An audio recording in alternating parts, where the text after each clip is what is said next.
बच्चों की मीठी बात। नमस्ते बच्चों, आप सब कैसे हैं? ज़रूर अच्छे होंगे ना। नवरात्रि के त्यौहार मना रहे हैं, है ना? मज़ा आ रहा है। तो बच्चों आज सुनेंगे रावण की कहानी और कहानी के अंत में बनाएंगे एक रावण का एक पुतला ड्रॉ करेंगे, बहुत शानदार। तो पूरा वीडियो देखिए, खूब मज़ा आएगा। तो बच्चों आज सुनेंगे रावण की कहानी। रावण जैसा कि आपको पता है 10 सिर वाला होता है और वो राक्षस था, लंका का राजा था। तो इसके बारे में थोड़ी जानकारी मैं बताती हूँ। रावण एक ब्राह्मण कुल में जन्मा था। इसके दादाजी जो थे पुलस्त्य ऋषि थे। इसके पिताजी का नाम था विश्रवा और माता थी कैकसी। तो ये जन्म से राक्षस नहीं थे। तो बच्चों, रावण जो है बहुत बड़ा राजनीतिज्ञ था, पॉलिटिशियन, बहुत महाप्रतापी था, महापराक्रमी योद्धा था, युद्ध करने वाला, बहुत बल था इसके अंदर। और जो भी शस्त्र अस्त्र थे उनके बारे में बहुत जानकारी इसको थी। इसके साथ ही वो बहुत विद्वान था, बहुत पढ़ा लिखा था, सभी वेदों और सभी जो भी हमारे महापुराण वगैरह हैं, सारे चीज़ों का उसको बहुत ज्ञान था, प्रकांड विद्वान था, महाज्ञानी था। 4 भाई और थे, कुंभकर्ण, अहिरावण, महिरावण, विभीषण और एक बहन थी शूर्पणखा, जिसको आपको याद है ना, शूर्पणखा की नाक काट दी थी लक्ष्मण जी ने नासिक पे, महाराष्ट्र में नासिक में। रावण जहाँ जन्मा था वो नेपाल में जगह है, वहाँ पर उसका जन्म हुआ था। इनके परदादा थे, मतलब दादाजी के जो पिताजी थे उनका वो ब्रह्मा जी थे। ब्रह्मा जी तो आपको पता है बड़े भगवान हैं। तो एक बार रावण ने बहुत घोर तपस्या, इसमें इतनी शक्ति थी कि वो तपस्या कर सके। तपस्या करने पर ये अपने परदादा जी को बोला कि मुझे अजर अमर होने का वरदान दीजिए। लेकिन ब्रह्मा जी ने कहा ऐसा नहीं हो सकता है, इस पृथ्वी पर जो भी जन्मा है वो मरेगा जरूर। लेकिन उन्होंने उनको बहुत शक्तियाँ दी। तो ये पहली बार रावण ने तपस्या की। दूसरी बार फिर इसने तपस्या की, बहुत घोर तपस्या की। और तब ब्रह्मा जी ने इसको मायावी होने का वरदान, जैसे कोई जादूगर होता है ना, कभी कुछ बन जाता है, कभी कुछ बन जाता है, और कभी कोई चीज़ें गायब कर देता है, कभी चीज़ें वापस ले आता है। तो इसको बोलते हैं मायावी, जिससे हम कंफ्यूज हो जाते हैं, चकाचौंध हो जाते हैं। तो ये मायावी होने का वरदान दूसरी बार तपस्या करके ब्रह्मा जी से रावण ने लिया। बार जब रावण ने मायावी होने का वरदान ले लिया तो ये क्या किया, आपको पता है बाली सुग्रीव रामायण काल में थे। तो ये बाली को बहुत तंग किया। बाली ने इसको क्या किया, रावण को, बाली बहुत बलशाली था, तो इसने क्या किया, जब बाली तपस्या कर रहा था तो रावण उसको बहुत परेशान किया और युद्ध के लिए ललकार लेने लगा। बाली उठ करके इसने रावण को अपने बगल में से दबा लिया और चलने लगा। चलते चलते थोड़ी देर में थोड़ी सी पकड़ ऐसे ढीली हो गई तो रावण छूट के गिर गया। तो उसको लगा कि मुझसे भी ज़्यादा बलशाली, मुझसे भी ज़्यादा ताकतवर और भी लोग हैं इस सृष्टि में। तो उसने, रावण ने तीसरी बार फिर से तपस्या की, कठोर तपस्या की। तपस्या कर लेने के बाद इसने ब्रह्मास्त्र प्राप्त किया। ब्रह्मा जी से प्रार्थना करके ब्रह्मास्त्र प्राप्त कर लिया। और ब्रह्मास्त्र प्राप्त कर लेने के बाद इसने क्या किया कि सभी देवताओं को बहुत परेशान किया, बहुत तंग किया सबको। और जो है इंद्र, यम, वरुण, सब पर अपना अधिकार जमाने लगा। रावण की शक्ति को देख करके और एक राक्षस मय दानव, जिसका नाम है मय, उस दानव ने अपनी दोनों पुत्रियां दम्यमालिनी और मंदोदरी दोनों का विवाह रावण के साथ कर दिया। साथ ही रावण ने लंका पर राज्य कर लिया, जहां पर पहले कुबेर रहते थे, और कुबेर का पुष्पक विमान भी छीन लिया और लंका पर अपना आधिपत्य जमा लिया। इसने सबको बहुत परेशान किया, बहुत तंग किया और अपनी शक्तियों का दुरुपयोग किया, मिसयूज। फिर चौथी बार फिर रावण ने तपस्या की, बहुत घोर तपस्या की इसने। पानी पीना भी छोड़ दिया, से केवल सांस लेता था, और बहुत घोर तपस्या करने की इसमें शक्ति थी। तो तपस्या कर लेने के बाद इस बार ब्रह्मा जी ने उसे एक अमृत कुंड दिया, जो कि उसके नाभि में था। और उन्होंने यह वरदान दिया कि ये जो अमृत कुंड यहाँ पर अगर कोई अग्निबाण से तुम्हें मारेगा तभी तुम्हारी मृत्यु होगी, नहीं तो तुम्हें कोई मार नहीं सकता। इसके साथ ही ये वरदान भी उसने मांगा कि मुझे देवता, गंधर्व, नाग, यक्ष जितने भी स्वर्गलोक में या रहते हैं, कोई भी तुम्हें नहीं मार सकता, केवल भगवान ही तुम्हें मार सकते हैं। फिर भी रावण को संतुष्टि नहीं थी। फिर उसने शिव भगवान की तपस्या की, इतनी तपस्या की, लेकिन शिव जी प्रसन्न नहीं हुए, क्योंकि शिव जी जानते थे कि इसको इतनी शक्तियाँ मिल गई है, ये इनका दुरुपयोग कर रहा है। अगर इसको और भी कुछ शक्तियाँ मिल जाएंगी या मेरा वरदान मिल जाएगा तो ये और भी लोगों को परेशान करेगा। रावण के अत्याचारों से पूरे त्रिलोकी में हाहाकार मचा हुआ था। तो इसने क्या किया कि अपना जब देखा कि शिव जी प्रसन्न नहीं हुए तो इसके 10 सिर थे ना, वो सिर काट काट करके इसने शिव जी को प्रसन्न करने की कोशिश की। तो अंत में शिव जी प्रसन्न हो गए और उन्होंने उसे वरदान दिया कि युद्ध में जब कभी भी तुम युद्ध करोगे, तुम्हारा कोई भी शरीर का अंग अगर कट जाएगा तो वो वापस जुड़ जाएगा, वापस से वहाँ वो बन जाएगा। जैसे सिर 10 है, एक कट के गिरेगा तो वो वापस बन जाएगा। तो इस तरह का वरदान शिव जी ने रावण को दिया। रावण इतना वरदान पा करके जब उठा तो उठने पर धरती थोड़ी सी डगमगा गई, हिल गई। तो वो बहुत खुश हो गया कि अरे मैं इतना शक्तिशाली हो गया, इतना पावरफुल हो गया कि मेरे शक्ति से जो है धरती भी हिलने लगी। कि जो सौर मंडल में 9 ग्रह हैं वो सारे भी इसने अपने वश में कर लिए। तो एक दिन नारद जी रावण के पास आए और उन्होंने कहा कि तुमने तो ब्रह्मा जी की बहुत तपस्या की, शिव जी की तपस्या की और बहुत सारी शक्तियाँ और बल प्राप्त किया।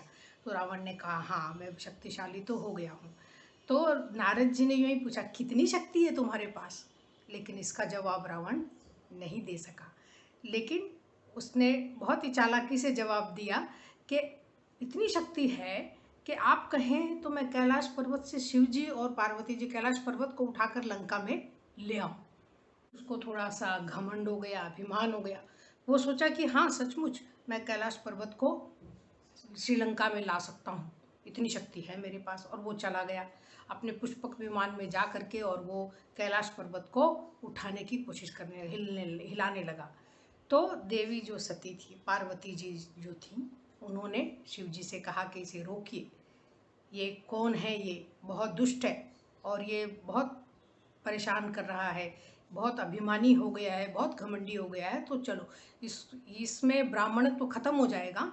उन्होंने श्राप दे दिया, ब्राह्मणत्व खत्म हो जाएगा और ये बाकी का जो जीवन एक राक्षस की तरह जीवन निर्वाह करेगा, राक्षस बन जाएगा यह पूरी तरह से, अभिमानी, घमंडी, अहंकार हो जाएगा, इसके ब्राह्मणत्व नहीं रहेगा, इसका ज्ञान नष्ट हो जाएगा। तो उसको रोकने के लिए शिव जी ने क्या किया, अपना वजन, अपना भार बढ़ाना शुरू कर दिया। इतना बढ़ाया कि रावण के लिए मुश्किल हो गया कैलाश पर्वत को उठाना। तो वो वापस उसको रखने लगा तो उसका हाथ कैलाश पर्वत के नीचे दब गया और वो बेहोश हो गया, मूर्छित हो गया। जब होश में आया तो उसने देखा कि शिव जी सामने हैं। तो उसने शिव जी की बहुत सुंदर स्तुति की, इतनी सुंदर प्रार्थना की, स्तुति की शिव जी की, और कहा कि तुम इतनी सुंदर स्तुति गा रहे हो, मेरा नृत्य करने को मन कर रहा है। तो शिव जी, वैसे तो शिव जी क्रोध में तांडव नृत्य करते हैं, लेकिन रावण की सुंदर स्तुति पर उन्होंने नृत्य किया। इसको शिव तांडव स्तुति भी कहते हैं। बात प्रसन्न होकर शिव जी ने रावण को चंद्रहास नाम की एक तलवार दी कि जब तक ये तलवार तुम्हारे हाथ में रहेगी तब तक तुम्हें कोई युद्ध में पराजित नहीं कर सकता, कोई हरा नहीं सकता। लेकिन अब रावण जो है ब्राह्मण नहीं रहा, अब वो अभिमानी हो गया। अब वो उसमें राक्षस वृत्ति, राक्षस के अंदर जो भी दुर्गुण होते हैं ना, दूसरों को सताना, मार देना, अत्याचार करना, तो ये सब जो वृत्ति है ये रावण में बढ़ने लगी। जो दूसरे राज्य थे, दूसरे राजाओं को, वहाँ की प्रजा को बहुत तंग करता था, बहुत अत्याचार करता था। कुछ राज्य ऐसे थे जहाँ पर जैसे अयोध्या, मिथिला, जनकपुरी, ये जो राजा थे, बड़े बड़े राजा थे, लेकिन ये युद्ध नहीं करते थे और अपने जो भी अपने राज्य में शांति से रहते थे। लेकिन ये बात रावण को नहीं जची, क्योंकि वो तो राक्षस वृत्ति का हो गया था। तो उसने इक्ष्वाकु वंश, जो रामचंद्र जी का वंश है ना, वो, और उसमें अनरण्य नामक जो राजा थे सबसे बहुत पहले, तो उनको उन्होंने बहुत तंग किया, शत विचत किया, बहुत मारा। तो उन्होंने रावण को श्राप दे दिया कि हमारे वंश में जब श्री राम जन्म लेंगे तो वो तुम्हारा वध करेंगे।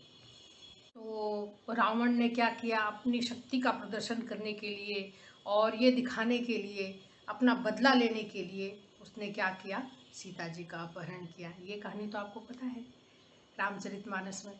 तो सीता जी का अपहरण किया, लेकिन उसने सीता जी को कभी भी छुआ भी नहीं और अपनी छाया भी नहीं पड़ने दी। वो जानता था कि ये देवी लक्ष्मी है, माता सीता हैं, तो वो कभी भी अपनी राक्षस वृत्ति की छाया नहीं पड़ने दिया सीता जी पर। आपको पता है सीता जी का अपहरण हुआ, रामचंद्र जी आए, और मैंने पिछली कहानी में बताया था कि श्री रामचंद्र भगवान ने भी देवी दुर्गा की स्तुति की, प्रार्थना की रावण से युद्ध करने के लिए। ये जो राम जी के साथ रावण का युद्ध शुरू हुआ, ये अमावस्या के दिन से शुरू हुआ। उसके बाद से जो है ये युद्ध चलने लगा। नवरात्रि के जो 9 दिन है ना, एक एक दिन एक एक सिर रावण का कटने लगा। रावण का जो सिर कटता था वो माया से वापस जुड़ता था, क्योंकि वो मायावी शक्ति उसके पास थी ना, उसके कारण। दशहरे के दिन जो है, नवमी के दिन रामचंद्र भगवान ने देवी की स्तुति की थी, 108 कमल चढ़ाए थे, और उसके बाद जो है उन्होंने दशहरे के दिन रावण का वध कर दिया था। अग्निबाण से उसकी नाभि में तीर मारा और रावण का अंत हुआ।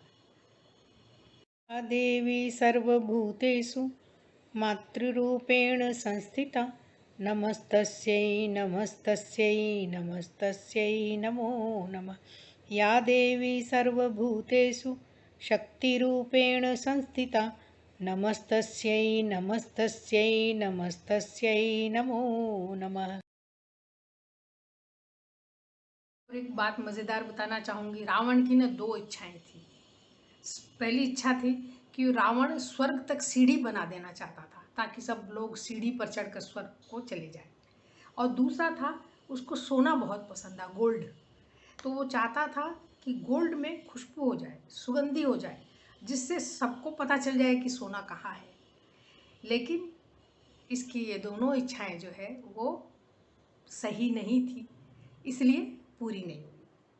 बच्चों, रावण वध का एक सीधा सा मतलब है कि रावण के अंदर जो भी दुर्गुण बुराइयां थी उनका अंत हो जाए, उनको जला दिया जाए, बुराई पर अच्छाई की विजय। यही सुनते हैं ना आप सबसे दशहरे की कहानी के लिए। तो बच्चों, आज के लिए इतना ही। अगली बार हम सुनेंगे दीपावली के बारे में, दिवाली की क्या कहानी है, ठीक है ना। दिवाली की कहानी सुनने के लिए, प्यारे बच्चों की मीठी बातें, अभी सब्सक्राइब कर लीजिए और अपने दोस्तों को भी बताइए। तो चलिए बच्चों, हम बनाते हैं रावण का एक पुतला, जिसमें हम पहले बनाएंगे रावण का एक चेहरा। ठीक है, तो चेहरे में हम पहले बनाएंगे उसकी भवें, बहुत मोटी मोटी। तो बच्चों, इस तरह से हमने चेहरा बना दिया है, और हम बनाते हैं अब उसके कान, और कानों में बड़े बड़े कुंडल।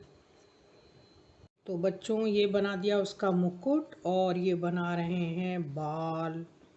इस तरह से इसके बाल बनाएंगे। ये नेकलाइन है, गला है, और ये कंधा है, और ये इसका बॉडी बना रहे हैं।